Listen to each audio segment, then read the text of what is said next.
এই ক্লাসটিতে যে GK question আনসারগুলি নিয়ে আলোচনা করব সেগুলি 2021 সালে ডাব্লিউবিপি কনস্টেবলের যে এক্সামটি হয়েছিল সেখানে এসেছিল। তো ক্লাসটি তোমাদের প্রত্যেকের জন্য ভেরি ভেরি ইম্পর্টেন্ট হতে চলেছে। চলো তাহলে এবার কোশ্চেন আনসারগুলো নিয়ে আলোচনা করা যাক। ফার্স্ট কোশ্চেন, কোন সভ্যতার অধিবাসীরা প্রথম নিকাশি ব্যবস্থার প্রচলন করেন? এখানে রাইট অ্যান্সার হয়ে যাবে অপশান সি, সিন্ধু সভ্যতা। এই সিন্ধু সভ্যতার যে হরপ্পা বা মহেঞ্জোদারো যে প্রধান শহর ছিল সেখানে আমরা কি দেখতে পাবো না, প্রত্যেকটি বাড়ি থেকে ড্রেনের ব্যবস্থা ছিল, আর সেই ড্রেনের মাধ্যমে প্রত্যেক বাড়ির দূষিত জল বয়ে আসতো, আর সেই যে প্রত্যেক বাড়ি থেকে নির্গত হওয়া ড্রেন, সেই ড্রেনটা আবার প্রধান একটা নলের সঙ্গে যুক্ত থাকতো। নেক্সট কোশ্চেন, জাতীয় প্ল্যানিং কমিশন কোন সালে স্থাপিত হয়? Option A 1949, B 1951, C 1948, D 1950। এইখানে দেখো 22 দাগ দেখছো, আজকে 21 দাগ থেকে করাচ্ছি। এর আগেও কিন্তু এই কনস্টেবলের যে জিকের কোশ্চেন আনসার নিয়ে আলোচনা করেছি, সেগুলো তোমরা যারা দেখোনি অবশ্যই প্লেলিস্ট থেকে গিয়ে দেখে নেবে। তো এখানে আমাদের রাইট অ্যান্সার হয়ে যাবে অপশান ডি 1950 সালে, আর এটি 1950 সালের 15ই মার্চ হয়েছিল। আর পরবর্তীতে এই প্ল্যানিং কমিশনটা বিলুপ্ত করে 2014 সালে নীতি আয়োগ গঠন করা হয়। নেক্সট কোশ্চেন, HIDCO এর সম্পূর্ণ রূপ কি?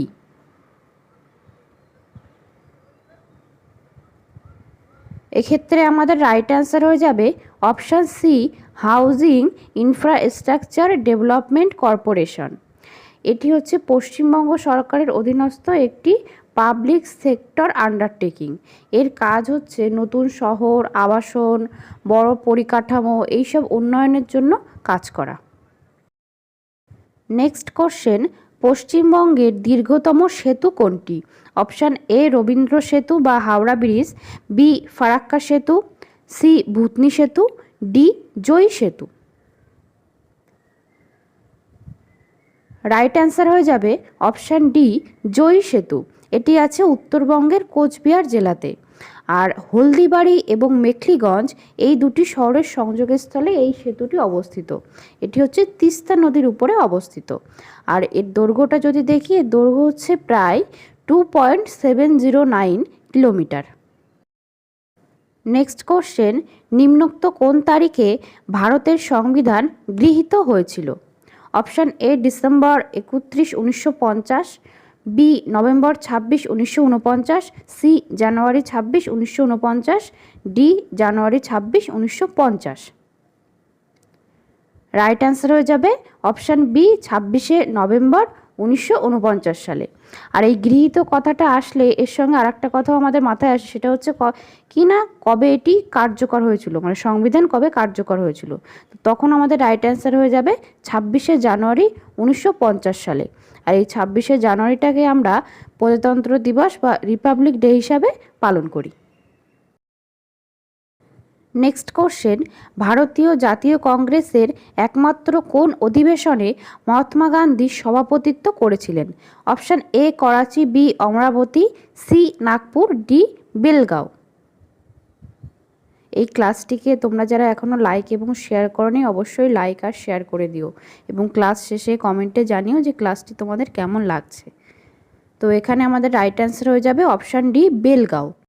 এটি ছিল কংগ্রেসের 39তম অধিবেশন, আর সালটা ছিল 1924 সাল। আর এই যে বেলগাঁও, এটি অবস্থিত হচ্ছে কর্ণাটক রাজ্যে। নেক্সট কোশ্চেন, নিম্নোক্ত কোন শাস্ত্রীয় নৃত্যশৈলীর নাম যে গ্রাম থেকে তার সৃষ্টি তার নামে নামকরণ করা হয়েছে? Option A Mohiniyattam, B Kuchipudi, C Bharatanatyam, D Kathakali. Right answer হয়ে যাবে অপশান বি কুচিপুড়ি। এই কুচিপুড়ি হচ্ছে অন্ধ্রপ্রদেশের কৃষ্ণা জেলার একটি গ্রাম। তো সেই গ্রাম থেকে এই কুচিপুড়ি নৃত্যটার উদ্ভব হয়েছিল বলে সেই গ্রামের নাম অনুসারে একে কুচিপুড়ি নাম রাখা হয়। এবং মোহিনীঅট্টম ও কথাকলি এই নৃত্য দুটির সৃষ্টি হয়েছে কেরালা রাজ্য থেকে, আর ভারতনাট্যম হয়েছে তামিলনাড়ু থেকে। নেক্সট কোশ্চেন, সিনেমা হলে প্রজেক্টর রূপে কোন লেন্স ব্যবহৃত হয়? Option A meniscus lens, B উত্তল lens, C zoom lens, D অবতল লেন্স। রাইট অ্যান্সার হবে অপশান বি উত্তল লেন্স বা কনভেক্স লেন্স। তো এখানে যেটা হয় না, প্রজেক্টর কি করে, ফিল্মের যে ছবিটি সেটিকে উল্টো করে, আর লেন্স কি করে সেই ছবিটিকে সোজা করে আরও এবং বড় করে পর্দায় ফুটিয়ে তোলে। নেক্সট কোশ্চেন নাম্বার 29, এলপিজি সিলিন্ডারে নিম্নোক্ত কোন গ্যাস থাকে? অপশান এ আইসোবিউটেন ও প্রোপেন, বি বিউটেন ও আইসোবিউটেন, সি বিউটেন ও প্রোপেন, ডি বিউটেন আইসোবিউটেন এবং প্রোপেন। এক্ষেত্রে আমাদের রাইট অ্যান্সারটা আমরা নেব অপশান সি বিউটেন ও প্রোপেন। তবে এর মধ্যে কিন্তু আইসোবিউটেনও থাকে খুব সামান্য পরিমাণে, কিন্তু মূলত প্রধানত যেটা থাকে সেটি হচ্ছে বিউটেন ও প্রোপেন। নেক্সট কোশ্চেন, যদি পৃথিবীর চারিদিকে বায়ুমণ্ডল না থাকতো তবে পৃথিবী কেমন হতো? অপশান এতে বলেছে অত্যাধিক উষ্ণ হতো, বি সামান্য উষ্ণ, সি সামান্য শীতল, ডি অত্যাধিক শীতল হতো। তো দেখো, এখানে বায়ুমণ্ডল যদি না থাকে তাহলে কি হবে? বায়ুমণ্ডল থাকার জন্য কি হয়, যখন দিনের বেলা হয় তখন সূর্যের থেকে সূর্যরশ্মি আমাদের পৃথিবীতে আসে, এর ফলে কি হয়, আমাদের পৃথিবী বা ভূপৃষ্ঠ উত্তপ্ত হয়।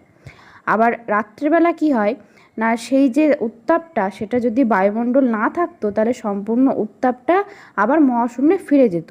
তাহলে রাত্রেবেলা কী হতো, ভূপৃষ্ঠ বা পৃথিবীটা সম্পূর্ণ শীতল বা খুবই ঠান্ডা হয়ে যেত। তাহলে সেখানে নিশ্চয়ই জনজীবন ঠিকভাবে বাস করতে পারতো না। তাহলে পৃথিবীর অবস্থাটা তখন হতো চরমভাবাপন্ন, তার আবহাওয়াটা। তাহলে যদি বায়ুমণ্ডল না থাকতো তাহলে কি হতো না, পৃথিবী হয়ে যেত অত্যাধিক শীতল। Option D is the right answer. আর নিয়মিত কিন্তু আমি এই চ্যানেলে তোমাদের জন্য বিভিন্ন পরীক্ষার প্রিভিয়াস ইয়ার্সের কোশ্চেন এবং তার সঙ্গে তোমাদের আপকামিং যে এক্সাম হতে চলেছে সেই সমস্ত পরীক্ষার ইম্পর্টেন্ট, পরীক্ষায় আসার মতো কমনযোগ্য কোশ্চেন আনসার নিয়ে আলোচনা করছি। তো তোমরা অবশ্যই প্রত্যেকটি ক্লাস ফলো করবে আর নিয়মিত ক্লাসগুলি করবে। আর এর জন্য তোমরা যারা এখনও চ্যানেলটি সাবস্ক্রাইব করোনি অবশ্যই সাবস্ক্রাইব করে নেবে। তোমরা চ্যানেলের প্লেলিস্টে গেলে দেখতে পাবে, সেখানে গ্রাম পঞ্চায়েত বা তোমাদের কমন যে পিএসসি মিসলেনিয়াস, ডাব্লিউবিপি, এসএসসি এর জন্য যে কমন ধরনের জিকেগুলো হয় সেগুলো আমি তোমাদেরকে খুব সুন্দরভাবে পরপর করিয়েছি। তোমরা অবশ্যই প্রত্যেকটি ক্লাস দেখে নেবে যারা এখনও পর্যন্ত দেখোনি। আজকের ক্লাসে এই কোশ্চেনগুলি, আমি নেক্সট ক্লাসগুলিতে এই পিওয়াইকিউ এর যে আরও বাকি কোশ্চেনগুলি আছে সেগুলি নিয়ে আলোচনা করব।